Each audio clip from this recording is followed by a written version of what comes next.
Hello, my name is Brooke Smith, and I chose to do a PowerPoint presentation on the life of Tim Berners-Lee. As a side note, the slides include the sources that help me gather the information I bring before you during this presentation. I chose to research Tim Berners-Lee because I always find biography research interesting. I like to think of it as an unsolved mystery. You dig deep into their lives and find the hidden secrets. These are things everyday people may never know. I found Mr. Berners-Lee to be an extraordinary individual who made a great discovery that shaped today's society. Early life. He was born on June 8, 1955 in London, England. He was one of 4 children. He was born to Mary Woods and Conway Berners-Lee. His parents worked on the Ferranti Mark I. It was the first commercially built computer. Several other sources and I believe he received his inspiration to work in the field of computers and technology from the work of his parents. He enrolled at the Queen's College of the University of Oxford in 1973. He graduated in 1976 with a first-class degree in physics. A first-class degree is considered the highest honor and indicates academic achievement. After graduating, he was an engineer at Plessey Pool Telecom. He then began creating software for DG Nash in 1978. Finally, he began his journey at CERN in 1980. This is where his most remembered innovation would be created. What is CERN? Before moving on to his employment at CERN, I want you to be able to understand the basics of the company. In English, CERN is known as the European Center for Nuclear Research. It was founded in 1954 and is located near Geneva, Switzerland. CERN is also known as the Particle Physics Lab due to their extensive research on particle physics. They have 4 components to their mission: research, technology, collaboration, and education. In regards to research, they study matter and particles, which they consider to be insights to the laws of nature. For technology, they use some of the most complex scientific instruments to conduct research. They also continually make improvements. One of the first joint accomplishments were the 22 members of state that were working with their facility. This includes hundreds of universities and laboratories. Finally, education. They train the scientists of today and the future. Most of this information was retrieved from CERN's website, and the link is included at the bottom of this slide. Finally, on the right is the logo of CERN. CERN. Tim joined in 1980. He was an independent contractor. His job included sharing documents with scientists across the globe. He noticed that CERN had an issue with retrieving information easily. CERN stores massive amounts of information on various computers, so it made it difficult to conduct research. He decided that he wanted to fix this issue. He proposed a program called Inquire. This is considered to be the first prototype of the World Wide Web, also referred to as WWW. This program will be discussed further on the next slide. He left CERN in 1981. He began working with computer networking systems at Computer Systems Ltd. He would return to CERN in 1984. Inquire. This was his initial proposal that he made at CERN. He did so because he wanted to be able to complete his job to the best of his ability. This program was mainly used by only Berners-Lee himself because of the difficulties it caused. It was a program used to create links between nodes. The problems that I discussed included accessibility, updates, and bidirectional. The issues in regards to accessibility was that it was not available to everyone. He could use it on his computer only from the information that I gathered. Additionally, access could not be granted without updates. Which leads to the second issue, updates. The cards he created to link information needed to be updated before it would relay the information. This was because the links relied on two directions, or bidirectional. Even though it was considered a failure, it was the basis of the World Wide Web. He was able to develop the hyperlink, which would help him create the World Wide Web. And on the right is a picture of his proposal. It shows the two directions that the vacuum control would have to travel. Information management, a proposal. Tim returned to CERN in 1984. This time he was employed as a fellow. He continued using Inquire because of the problems regarding databases. The issues I discussed earlier continued to cause chaos. He decided that he would further his work in order to solve those issues. Solving the problem would provide easy access to everyone and be available to connect and link to other systems. In 1989, he proposed an information management system. It would connect systems by using hypertext. This is something that I will also discuss later on in my presentation, but an easy explanation of it is that it responds to the request of the user or device. His employer wrote on his proposal, vague but exciting, so it was not immediately given permission to begin his work on the WWW. An important note is that his proposal was made in 1984. It's important to remember this because he would not begin his work until several years later. Tim's proposal. This is a picture of his proposal. He wanted to connect all of the information at CERN. It would connect information on various computers with the click of a button. At CERN, the information was stored on different computers. Therefore, this caused several variations of systems that an individual would have to learn before gaining access. It was a frustrating process, especially for Berners-Lee. So he wanted to create a program that would connect all of this information and grant easy access to everyone.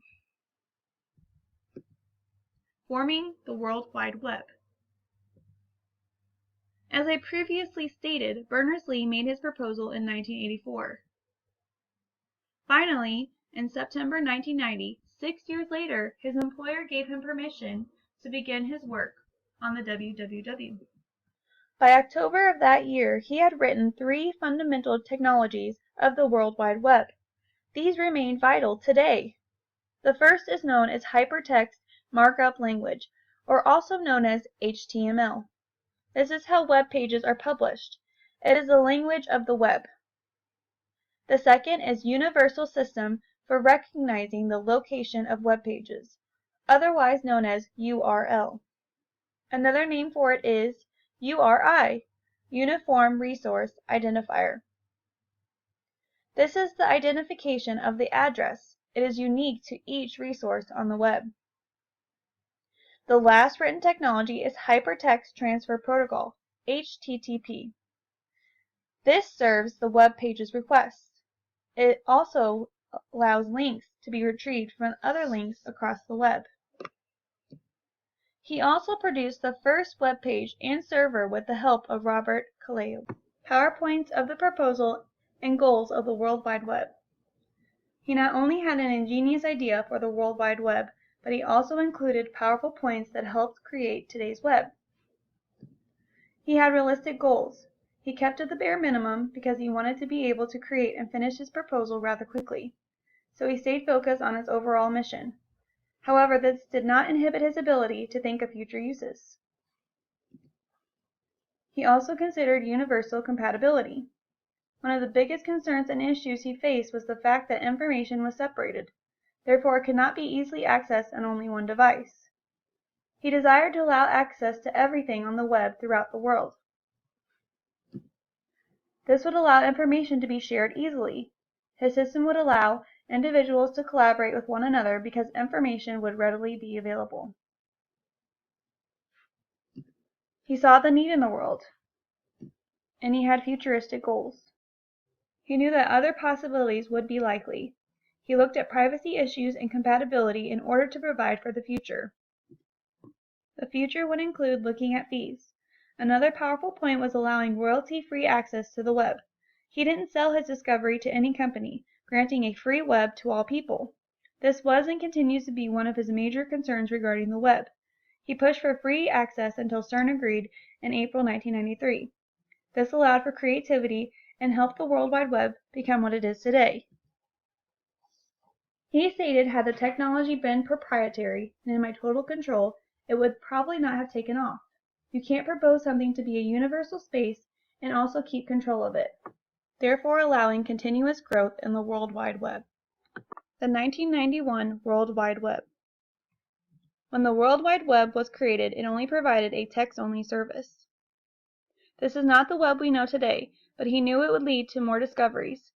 This includes graphics. He solved his issue at CERN, then realized it needed to be shared with the world, so he made it available globally in 1991. He designed it with improvements in mind. As I stated earlier, he did not design the entire web we have today, but he made the first step to solving connection and accessibility issues. He also developed the three major foundations of the web: HTML, HTTP, URL, or URI. It wasn't the internet that he invented, but rather a piece of it, what we call the web. Below are the differences between his first proposal, Inquire, and the World Wide Web. He created independent cards in Inquire that were independent to one another, while the World Wide Web found a way to link resources together. Inquire had updating issues due to the bidirectional of the two links needed, while his web was uniquely identified, thus easily found. Inquire needed two directions, while the World Wide Web only needed one. All of these issues led to access issues in Inquire. The web could be accessed everywhere on any device. Outlined before you are the events that occurred from Tim's employment at CERN until the release of the World Wide Web. In June 1980, began working as a contractor at CERN. While there, he proposed Inquire. In December of that year, he left CERN for a networking job. In January 1984, he returned as a fellow. In March 1989, he wrote his proposal, Information Management. His employer called it vague but exciting. In September 1990, his employer granted him permission to begin his work. By October of that year, he wrote the first web page. In December of that year, the website and server were live at CERN. On August 6, 1991, the world was invited to join the web community. After the World Wide Web. He founded the World Wide Web Consortium, or known as W3C. I will review this on my upcoming slide, but it is basically a group of people that establishes the rules of the web, then they ensure they are being carried out. He also became a professor at MIT. This is where he founded W3C. When he joined MIT, he became a part of the Lab of Computer Science. He was also awarded various honors. In 1995, he was inducted into the World Wide Web Hall of Fame. He was also named the Young Innovator of the Year. In 1997, he was awarded the Order of the British Empire. In 1999, Time magazine named him one of the 100 greatest minds of the century. In 2004, he was knighted by Queen Elizabeth II. In 2007, Queen Elizabeth II awarded him with the Order of Merit. In 2012, he was given the Innovation 101 Lifetime Achievement Award. His latest award was received in 2015 when Estonia gave him the First Class Order Cross. These are just a few of the countless awards he has been given. The work of today. He is the director of the World Wide Web Consortium. What is the W3C? It is a group of individuals that sets the rules for the web. They are considered to be an international group due to their various global members. They ensure free technology in order to create easy access to everyone. He founded it at MIT.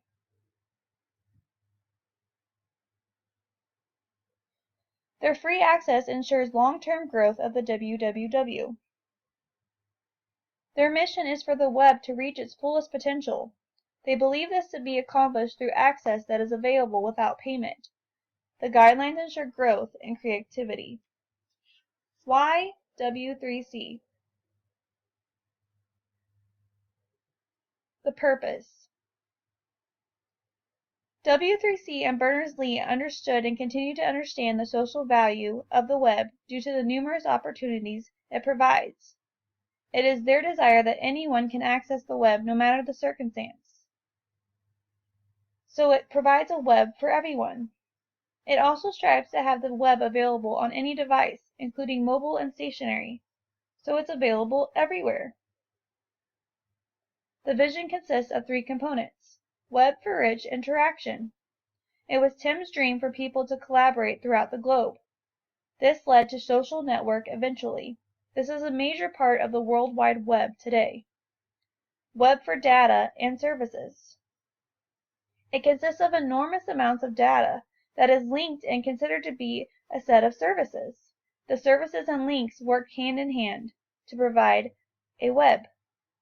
Finally, the web of trust. Virtual social interaction has increased, so it is important to foster trust and confidence throughout the World Wide Web. As I come to a conclusion, I want to point out the main points I discovered while researching Tim Berners-Lee. He founded the World Wide Web. This was the most important contribution, along with founding the W3C. Without both, I believe society would be a much different place than what it is today. I consider him to be an innovator and leader of the 20th and 21st centuries. He saw a problem and set out to resolve the issues. He did not sit idly by hoping someone else would fix these issues. Instead, he changed the world and cared about the outcomes. He is a leader because of his caring character. He would not allow any company to buy his invention, but rather made it available to everyone and everywhere. With that in mind, free web access was granted to the World Wide Web. The open nature provided an avenue of creativity to improve and strengthen the web and world. Furthermore, he didn't suspend his work, but continued it and his mission. If his life's work continues, the world will be able to continually grow and improve the web. Inherently, I believe this will allow society to grow to its fullest potential. Thank you for listening to my PowerPoint presentation on Tim Berners-Lee. These are the references that I included on my slides. Thank you again.